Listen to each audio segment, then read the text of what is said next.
All right, we're about to unravel a real modern-day mystery. We're looking at a country that, for all intents and purposes, looks like paradise on Earth. But its own people are heading for the exits. So let's dive into why. I mean, seriously, when you picture New Zealand, this is what you see.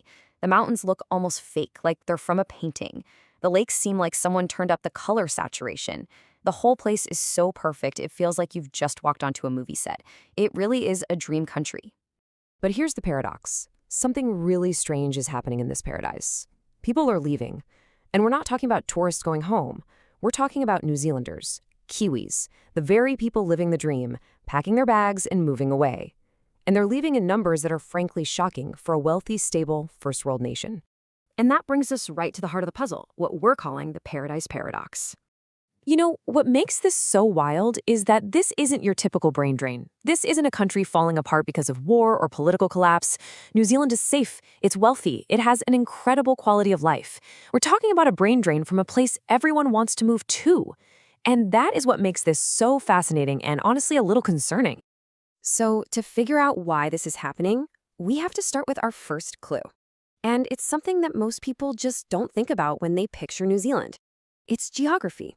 You see, New Zealand is one of the most remote, geographically isolated developed countries on the entire planet. It's thousands of miles from, well, pretty much anywhere. The source material for this explainer put it perfectly. It's like a bonus map in a video game. You know, beautiful, but way off to the side. And that isolation, it's both a blessing and a massive curse. A direct result of that isolation is an issue of scale. The entire country has a population of just about 5.3 million people. Now, just hold on to that number for a second, because this right here puts everything into perspective. The entire nation of New Zealand has the same population as the single Australian city of Sydney. Let that sink in. An entire country with a population of just one city next door. So here's the key takeaway from that. When you combine that small scale with that immense distance from global markets and supply chains, it becomes incredibly difficult to build the kind of diverse, complex, modern economy that creates a ton of high-paying, specialized jobs. Okay, now for our second clue, which builds right on top of the first. This isolation has created well, a really strange and lopsided economy. If you were to pop the hood on New Zealand's economy, you'd see it's not really built on things like big tech or massive manufacturing sectors. Instead, it pretty much stands on two giant pillars: agriculture and real estate. Everything else is kind of crammed into that little slice that's left over. This creates a really narrow path to success for a lot of young people. And here's the catch with each of these pillars. The first one, agriculture, is world-class. New Zealand is a powerhouse, but modern farming there is so efficient and so mechanized that it just doesn't create a lot of professional jobs for university graduates. Then you have the second pillar, real estate. It does create jobs, construction, finance, sales, but it's become what the source calls a dangerous trap. It's turned housing into a financial asset, pushing prices so high they're now some of the most unaffordable in the world. So think about it from the perspective of a young, educated New Zealander. Your path is kind of blocked on both sides. A high-flying career in your country's biggest export industry is a long shot, and owning a home has become a total fantasy. So, what do you do? Where do you look? Well, just a 3-hour flight away is our third clue: the massive, irresistible pull of Australia. A lot of this just boils down to opportunity. A smaller economy naturally has fewer specialized high-end jobs, but even for the jobs that do exist, the pay is way, way lower. I mean, if you're an engineer or you work in tech or medicine, the salary you can get in Australia versus New Zealand, it's not even a close competition. The difference is huge.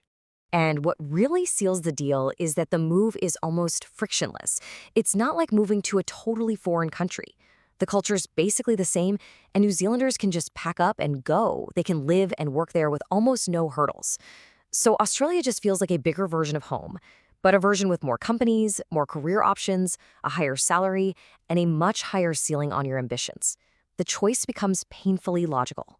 But the problem gets even worse, and this is the final twist in the story. It's not just about talent leaving. The whole thing has become a self-perpetuating cycle. See, New Zealand is caught in what you could call a leaky pipeline. First, its own young, skilled people leave for Australia. So to fill those gaps, New Zealand works hard to recruit skilled immigrants from all over the world. But here's the thing. After those immigrants settle in, get residency and some local experience, many of them look across the water and realize they can get a much better deal in Australia too. So New Zealand becomes a stepping stone. And it's not just the number of people, it's who is moving. The flow of people from New Zealand to Australia is overwhelmingly young, ambitious professionals in their prime working years, the people who build a country's future. Meanwhile, the people moving from Australia back to New Zealand, it's often older, wealthier folks, sometimes retirees, coming to buy those beautiful lifestyle properties, which, of course, just puts even more pressure on the housing market. So when you put all these clues together, you arrive at the verdict. And it leaves New Zealand in this incredibly tough spot, playing a game that feels almost impossible to win. The solutions might seem simple on the surface, right? Just raise wages, build more houses, create new industries. But New Zealand can't just magically change its location or conjure up a domestic market big enough to compete with Australia. So for a young person trying to build a life there, it can feel like all the doors are slowly closing at home, while a giant, wide-open one is just a short flight away. And this all boils down to a really serious, long-term question. I mean, New Zealand isn't about to collapse. It's a wonderful country. But can any nation truly prosper and grow if it's constantly losing its most ambitious, its most skilled, its most productive generation? The damage is slow, it's gradual, but it really adds up. If this trend keeps going, the fear is that New Zealand could become what the source of this explainer so hauntingly described it as: a beautiful museum, a postcard, a luxury waiting room, a place that looks like a dream from the outside, but one that functions more as a stunning retirement community than a vibrant place where young people build the future.